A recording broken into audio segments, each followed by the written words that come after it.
Olá, pessoal. Eu sou a Astrid, apresentadora do Saia de Chegadas e Partidas. Tudo bem com vocês? Como é que vocês estão?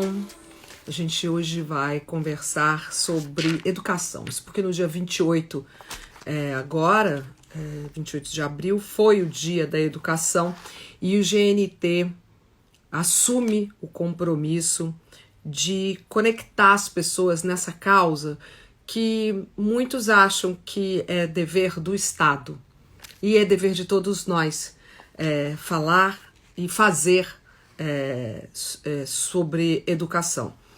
E nesse momento de pandemia é super importante que a gente fale sobre como lidar com os desafios que surgiram da noite para o dia nessa área da educação.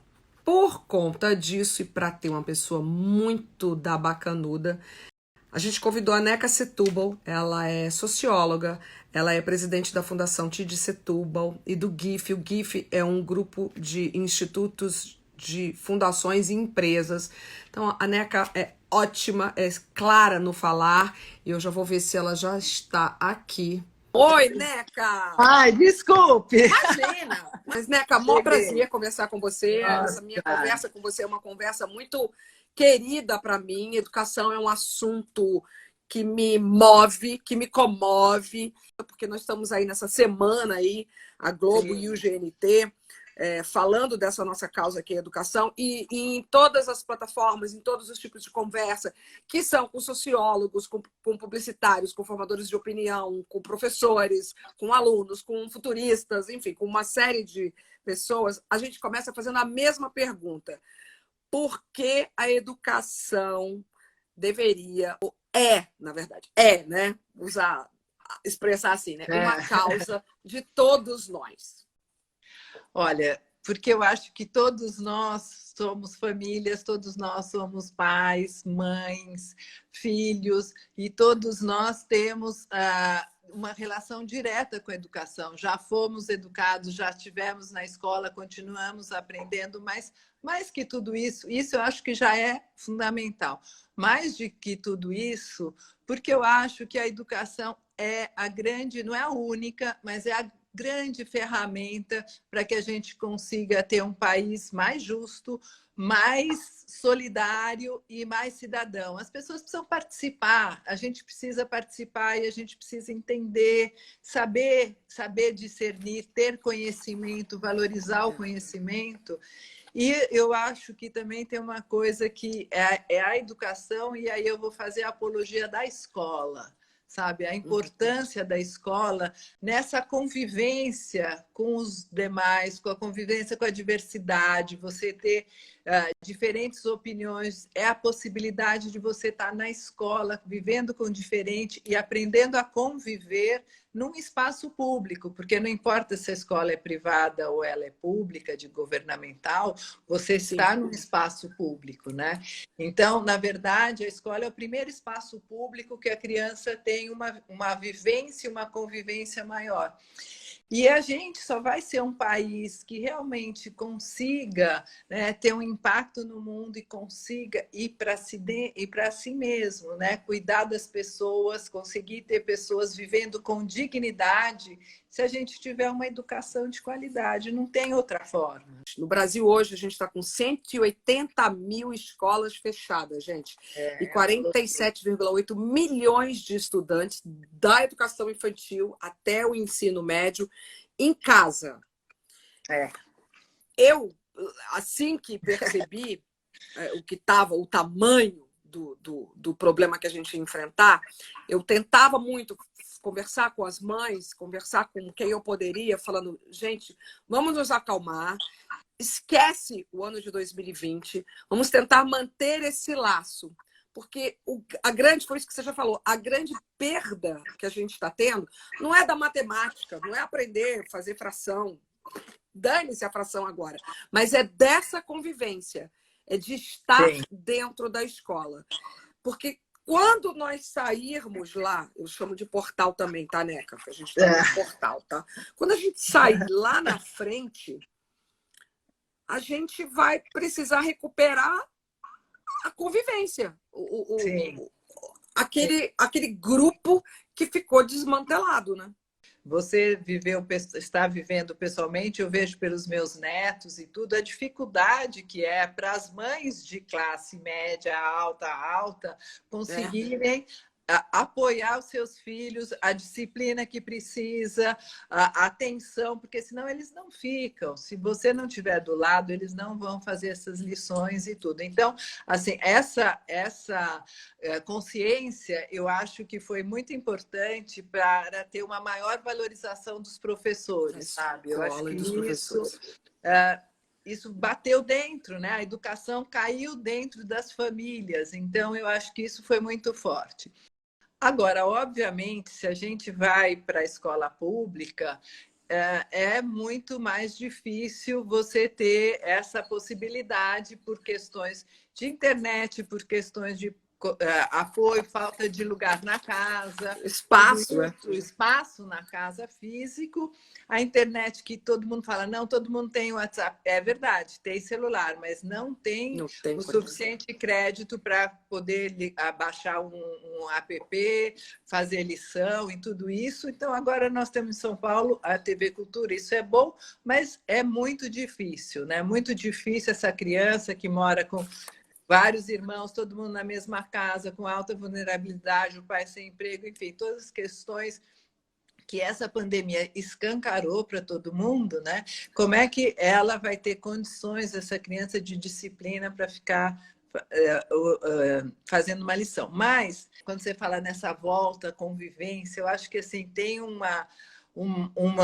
espaço de acolhimento as escolas todas privadas e públicas vão ter que ter muito espaço de acolhimento, porque essas Sim. crianças, em diferentes graus, e não vou comparar, mas sofreram, porque não é fácil ficar Sim. isolado, não é fácil ter disciplina para ir online, de repente aquele vínculo com o professor não tem mais, porque tem uma tela no meio. E, obviamente, um tédio, às vezes violência doméstica, enfim. Então, a volta às aulas vai ter que ter muito acolhimento, muita convivência, né? Que você está falando que eles perderam. Muito, muito. Então, eu acho que tem uma. Não é que acabou, estão voltando de férias, é outra Não. situação completamente diferente. E aí vale para todo mundo, sabe? Vale para todo mundo esse papel que a escola, não sei se ela vai saber fazer. Essa semana o Conselho Nacional de Educação regulamentou o tal de o que eles chamam então de ensino remoto. O que a gente está vivendo não é educação à distância. Você consegue explicar para a gente a diferença de um e de outro? Então, eu acho que também tem muita gente confundindo com homeschooling, né? Eu acho que não tem Sim. nada a ver, é outra coisa, né? Homeschool é as famílias que fazem uma opção de os seus filhos não irem para a escola, estudarem, e os pais são responsáveis para poder estar atuando e o seu currículo, enfim, eu sou totalmente contra, porque eu acho que perde essa convivência, tudo que a gente já Tudo que a gente já conversou, falou até agora, pelo amor de começou Deus. daí. Então, sou totalmente contra. O ensino à distância é um ensino programado já para ser online, para às vezes tem momentos presenciais, mas ele já é todo estruturado para ser à distância. O ensino remoto é uma adaptação do ensino à distância, é a possibilidade de trazer aulas, né? Às vezes online, às vezes não é online, às vezes se manda várias lições e tal, de uma forma via internet, via algum dispositivo, mas não é uma aula, uma disciplina que foi toda estruturada para não ser presencial. E a gente tem que aprender a valorizar mais os professores, sabe, Astrid? Eu acho que isso é fundamental, porque a gente aqui no Brasil acho que tem uma cultura de valorizar o diploma. É o diploma, não é nem o conhecimento e nem os professores, né? Vem cá, a pergunta é difícil. Como é que você vê a Olha, educação no futuro? é muito difícil. Grande desafio, né? Porque eu acho que a gente tem que pensar já antes da pandemia, a educação, como a sociedade toda, nós já estávamos vivendo muitas crises, né, Sim. ambientais, econômicas, sociais, já víamos, e muitas questões por conta da tecnologia, da comunicação. Então, eu acho que, claro, que um legado vai ser a questão da tecnologia. Eu estou longe de que a tecnologia resolve tudo, não é isso. A convivência, a relação é o que é o fundamental no aprendizado. Mas essa tecnologia pode enriquecer muito o conhecimento das crianças e chegar isso mais para as escolas públicas, sabe? Assim, de alguma forma, a gente conseguir que haja, primeiro, uma internet que funcione, porque não temos essa internet banda larga nas periferias, né? E depois a gente consiga ter coragem de enfrentar todas essas desigualdades e buscar caminhos e soluções para que a gente consiga ampliar essa educação. E eu acho educação para todos, educação que inclua tecnologia e da conscientização que todos os dias nós estamos vendo na televisão das nossas enormes desigualdades e que essas desigualdades, né, Astrid, ela não diz respeito aos pobres apenas, aos mais pobres, ela nós todos, a sociedade brasileira como um todo. E eu acho que a pandemia escancarou essas desigualdades, especialmente quem mora em São Paulo, que não enxerga as periferias, a não ser Paraisópolis, e um pouco centro, mas senão elas estão muito distantes, não é como mas eu acho que no Brasil todo mesmo, né? A gente já tinha uma palavra que eu nunca tinha ouvido na minha vida, que era o tal dos desalentados. Não era aquele número grandioso de desempregados que a gente tinha, que é de 14 milhões, era, né? Agora já aumentou. Mas também tinha esse negócio do desalentado. O que significa desalentado, gente? São pessoas que já nem acreditam mais que vão conseguir trabalhar. Mas agora, com essa pandemia, apareceram os invisíveis. Pessoas que não tinham conta em banco, CPF, nada.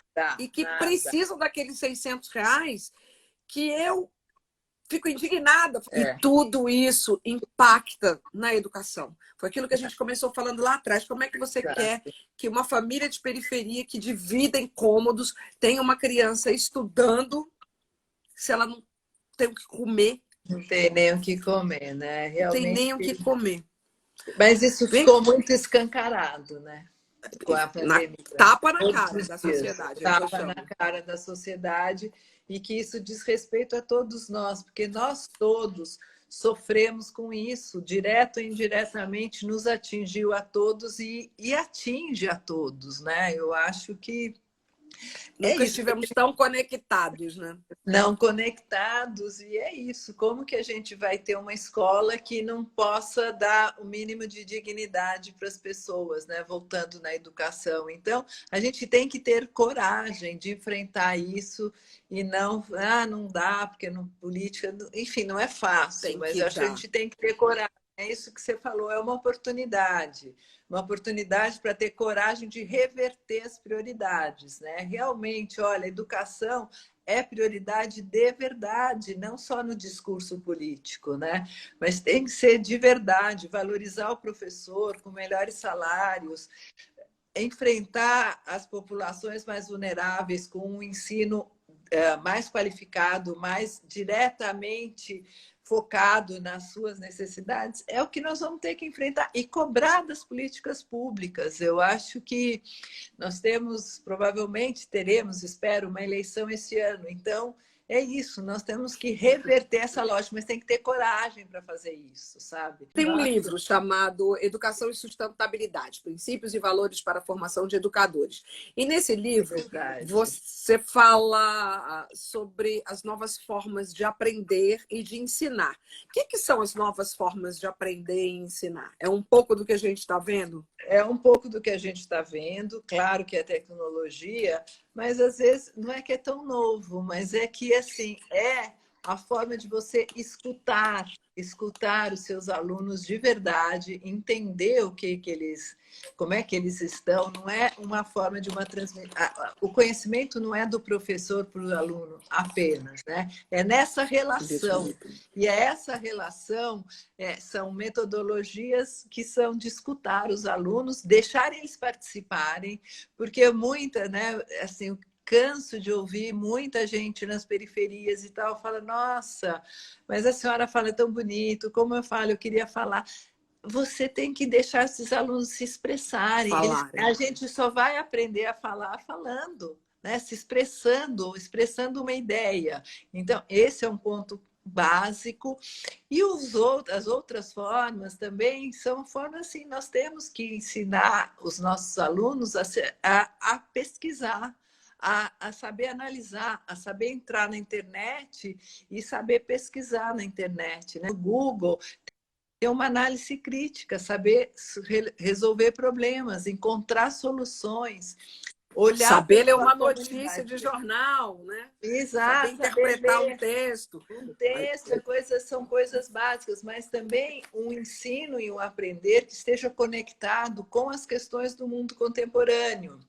Então, de novo, acho que nós temos uma oportunidade aqui, quando você pergunta vou arriscar, da educação mais a longo prazo, já falei isso, mas vou arriscar no público. A gente tem uma oportunidade, porque nós vamos ter que ter currículos mais acelerados, enxugar o currículo para as questões essenciais. E por que esse currículo que vamos ter que enxugar não é o currículo que deveria ser, sabe? Com menos quantidade de conteúdos e mais qualidade nesses novos modos de aprender e ensinar. Mais projetos, mais conhecimento que se relacione com a comunidade do entorno da escola, com a comunidade da cidade onde se vive, com o país. Fazer essas conexões, mais projetos e menos quantidade, porque a gente nem sabe o que vai acontecer no mundo daqui a 10 anos. Então, o que é essencial para eu poder que essa criança saiba pensar, se expressar, ouvir, dialogar, buscar conhecimento, ter uma visão crítica, buscar soluções. Eu acho que é isso que a gente precisa ser criativo. A gente ainda tem tempo. Vem cá, quais são as suas primeiras lembranças da escola, hein? Olha, eu lembro no pré, né? Assim, porque foi. Eu fiz um jardim da infância, mas aí meu irmão ficou com nefrite, enfim, eu sei que eu acabei não frequentando muito a escola por conta dele e tal. E aí eu lembro bem do pré-primário, são as minhas primeiras lembranças são no pré-primário, mas assim, as lembranças que me marcaram bem a escola seria no que eu fiz o ginásio, que seria o Fundamental 2, né? Eu acho que eu tive o privilégio de estudar numa escola, era de freiras católicas, mas assim, eu fui o primeiro ano experimental, chamava experimental, eu ficava o dia inteiro na escola.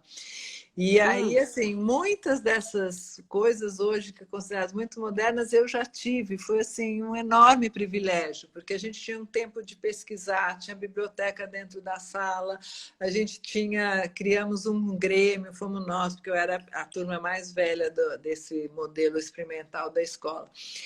E aí tive professores incríveis, estudei Guimarães Rosa no segundo ano de ginásio, sei lá, seria a 7ª série.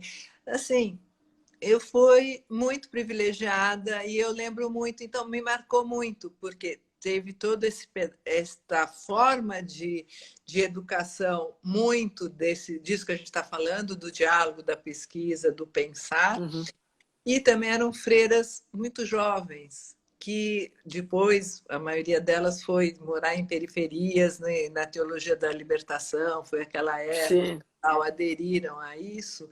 Então, tinham um olhar de conscientização social também muito forte. Então, isso foi marcante, muito forte na minha vida, sabe? Então, esse período, para mim, é o período que eu acho que mudou a minha chavinha de jeito de ser no mundo, sabe? E foi um grande privilégio, tanto essa conscientização social, como esse formato de escola. Também quero ressaltar, por conta dessa pergunta da educação integral, que a gente tem ótimas experiências públicas também, né? Acho que não são... E a gente tem que valorizar essas experiências, porque elas podem ser referências.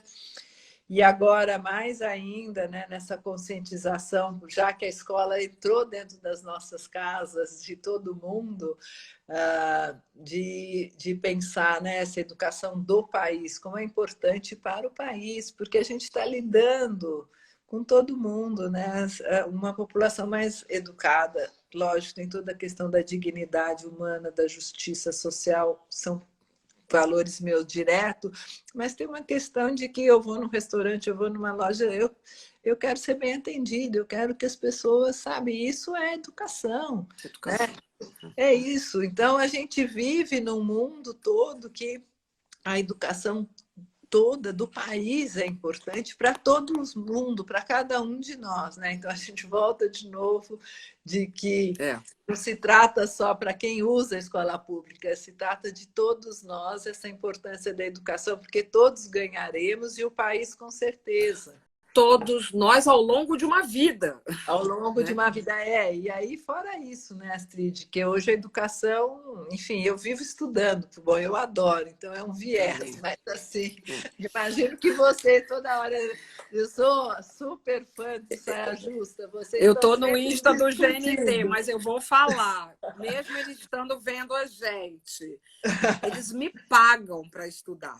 É de um prazer você maravilhoso, tá aqui. Olha só, eu passei parte da minha tarde lendo coisas a seu respeito, lendo coisas sobre educação, conversando com outras pessoas, refletindo sozinha. Ontem eu estava estudando sobre saúde, sobre as questões do vírus para fazer o Saia Justa com o Dr. Drauzio Varela. Então, mas isso foi lá, veio o despertar. Lá com a sua mãe. Repito, lá atrás. A minha mãe, a escola pública, eu estudei todo tipo de escola, gente. Então, eu posso falar. Da escola pública, a escola particular, eu só tenho que agradecer. E a escola pública que eu frequento, que é Alcântara Machado, aqui no Real Parque, também tem uma diretora impecável que carrega a escola nas costas. E isso faz toda a diferença para uma comunidade. Neca, muito obrigada. Eu amei conversar com você, sou sua fã, adorei. Eu mais ainda. Vamos refazer essa... Quando isso passar... Vamos refazer essa história no sofá do Saia, né? Vou adorar. Muito obrigada. A hashtag da nossa conversa e desse projeto da Rede Globo, da Globo e do GNT é nenhum para trás, porque a educação é um direito de todos e é um dever nosso incentivar a educação pública no Brasil e exigir. Será que vai ter eleição para prefeito esse ano, meu Deus do céu? Mas exigir ficar de olho. O tempo todo. É isso. Muito obrigada, Neca. Obrigada. Beijo. Se obrigada. cuida. Você também. Obrigada. Tchau.